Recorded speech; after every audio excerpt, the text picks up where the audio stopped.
morning and thank you for being here today. I'm Lieutenant Colonel Don Peters from the 21st Theater Sustainment Command in Kaiserslautern, Germany. I'd like to introduce our participants in this media event today.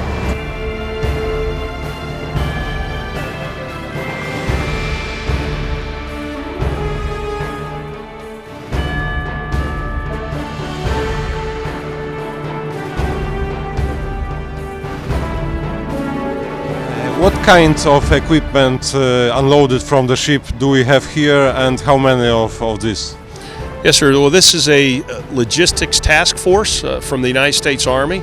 So the equipment is logistics equipment, trucks, fuel tankers, forklifts, the typical equipment you would see at a port, any port where you would have trucks that could haul containers, trucks that could haul break bulk cargo, forklifts to move it, container handling units. We have one bulldozer.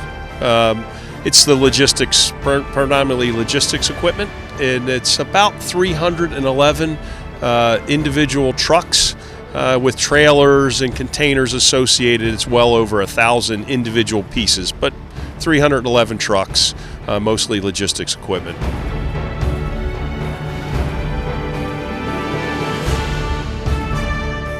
Well, as you may know, as we deploy United States Army forces, we use a combination of Navy vessels and commercial vessels. This equipment came on a commercial vessel.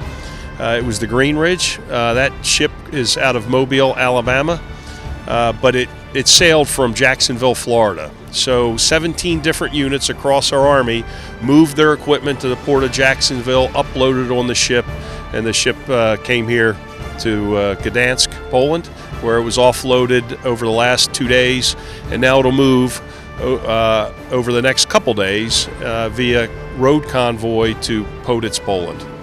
It takes a considerable number of soldiers to move this equipment out of this terminal here, and they didn't come on this ship, so they came from where? So they came from 17 different locations in the United States. They flew by airplane, and then we brought the drivers and the leadership here to the port. The majority of the soldiers, of course, went directly to Porcie, Poland to get ready to receive the equipment. But it's 900 soldiers total, split between Porcie, Poland and Port of Gdańsk, and they'll be moving by road convoy, which is a great opportunity for our junior leaders to practice convoy operations, to practice small unit command and control, and have our junior leaders have a chance to really be in charge of something and work through moving across Poland. Of course, these convoys are escorted by the Polish police and our own, U.S. Army Europe soldiers as well are in there to help them understand the European roadways. But these units, about 900 soldiers, came with this logistics task force.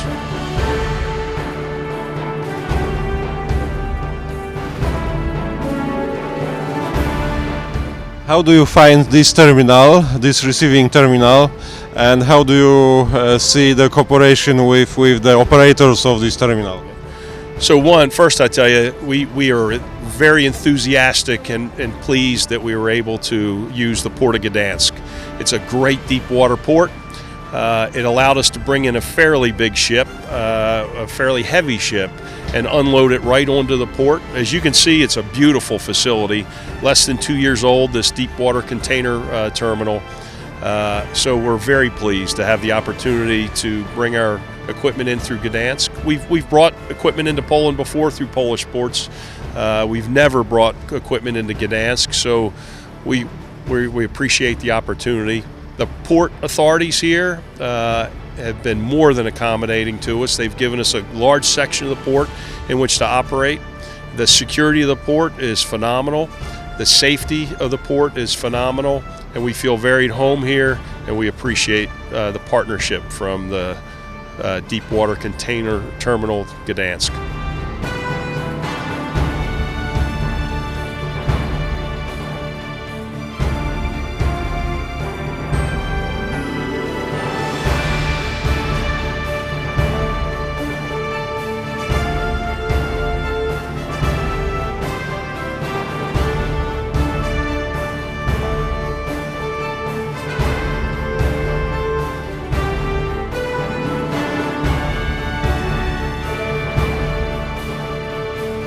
You don't serve vehicles carriers a lot.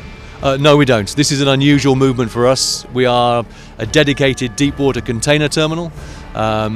We service direct calls out of Asia. We have 2 direct services. The world's largest container ships come here into Gdańsk, servicing the Polish market and then the hinterland Eastern European market. So this is a bit of a one-off for us. It's not a business we're going to get into regularly, no. Not regularly, but would you like more business like this, or not so much, because this is not your normal operation?